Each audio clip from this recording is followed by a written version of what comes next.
This next scene is the funeral service for Alan Ward, a pagan who tried to stop a girl from the town from being raped by another townie, Harry Stokes.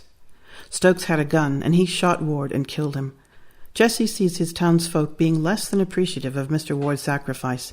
He finds out when and where the funeral will take place, but Griffin tells him he's not invited. So Jesse spies on the Pagans again. New Year's Eve. Time for Mr. Ward's funeral, to which I'd pointedly not been invited. Maybe it was being told I couldn't go that made me want to be there so badly. After dinner, Mom was at the kitchen table reading a magazine. I stopped at the bottom of the stairs and watched her for a minute. Mom must have sensed my presence, and she lifted her gaze to me. As I moved forward, she looked back at her magazine. "Finish that book report, Jessie? School starts up again in a few days." "Mostly." I could tell the question was pro forma, so I didn't go into details. Think I'll go for a drive, feeling a little cooped up." She looked up. "Everything all right?" Her gaze got intense suddenly, and she folded the magazine around one hand. You're not seeing anyone, are you, Jessie?"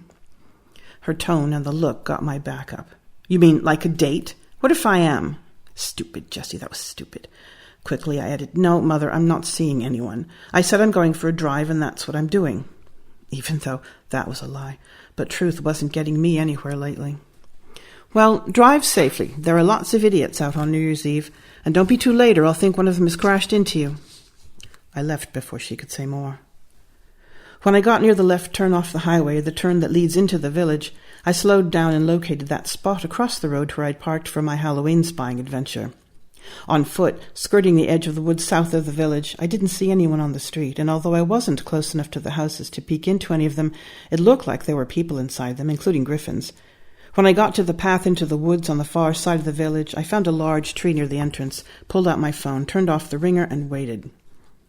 Maybe half an hour later, people started to gather in the building where they'd had the Samhain party, and at first I thought maybe that was where they'd hold the funeral. I was disappointed. I was both longing to see something more sinister and afraid of seeing it, but then they started to file out of the building and head toward me. Some of them had torches, thick sticks with some kind of cloth or something on the ends, covered in pine pitch to judge by what I could smell as they filed past my hiding spot.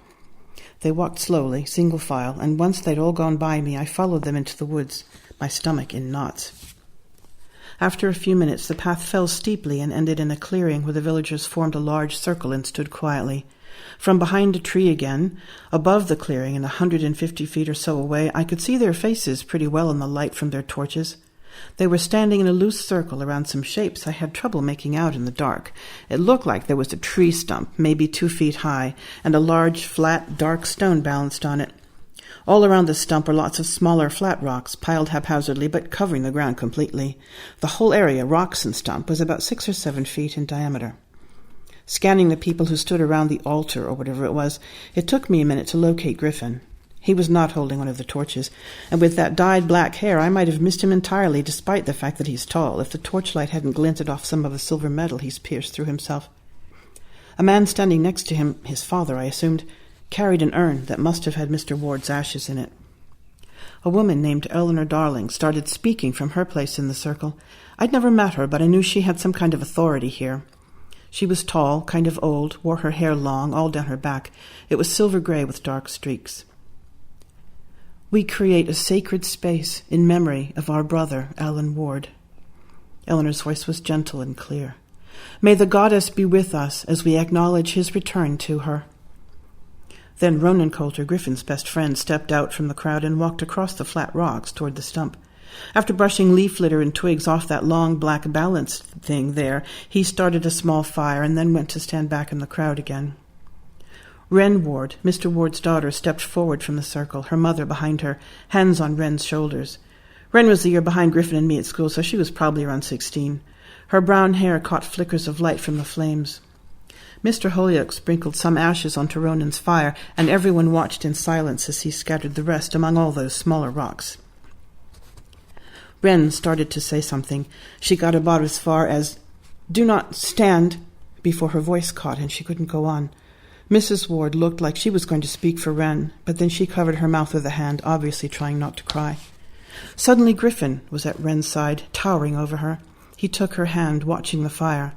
He repeated her words and kept going, and after a couple of lines her voice joined his. Together they recited this poem. Do not stand at my grave and weep. I am not there. I do not sleep. I am 1,000 winds that blow. I am the diamond glints on snow. I'm sunlight on the ripened grain. I am the gentle autumn rain. When you wake in morning's hush, I am the swift uplifting rush of quiet birds in circled flight. I am the stars that shine at night. Do not stand at my grave and cry. I am not there. I did not die. They stepped back from the fire, Griffin still holding Wren's hand. Then 4 different people, 2 men and 2 women, all holding torches, stepped out from the circle and closer to the fire, equal distances from each other. One of the men spoke first.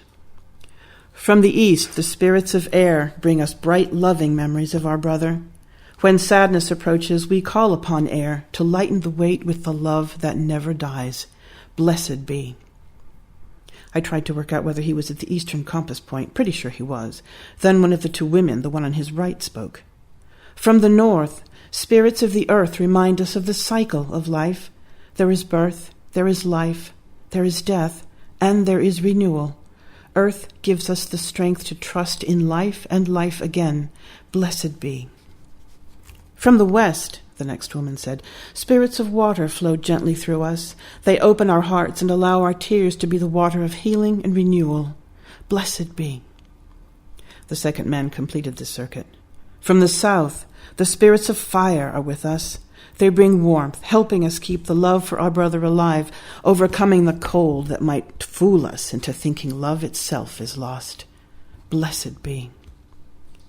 As the Southman finished, all 4 people stepped back into the main circle. Eleanor's voice started up again, and immediately everyone around the circle joined in. In silence, you will sing your truest song. When your body returns to earth, you will truly dance. From earth's highest point, you will begin to climb. Someone had brought a small drum, and they started a light, steady beat. Then someone else joined the rhythm with what sounded like a pair of wood sticks. The sounds seemed to cast a gentle veil all around the funeral circle, leaving me out. Then everyone laced together, arms on each other's waists, and they all swayed almost imperceptibly. Someone began a humming sound, no melody to it, and others picked it up, though not all on the same note, very much like at the Samhain bonfire. It was hypnotic. I felt myself start to rock back and forth with them, outsider though I was. This exclusion almost hurt, like what they had down there was something wonderful I was denied. It was pretty much exactly the same feeling I'd felt at their Samhain bonfire, a sense of belonging I've never felt, one I didn't think I ever would feel.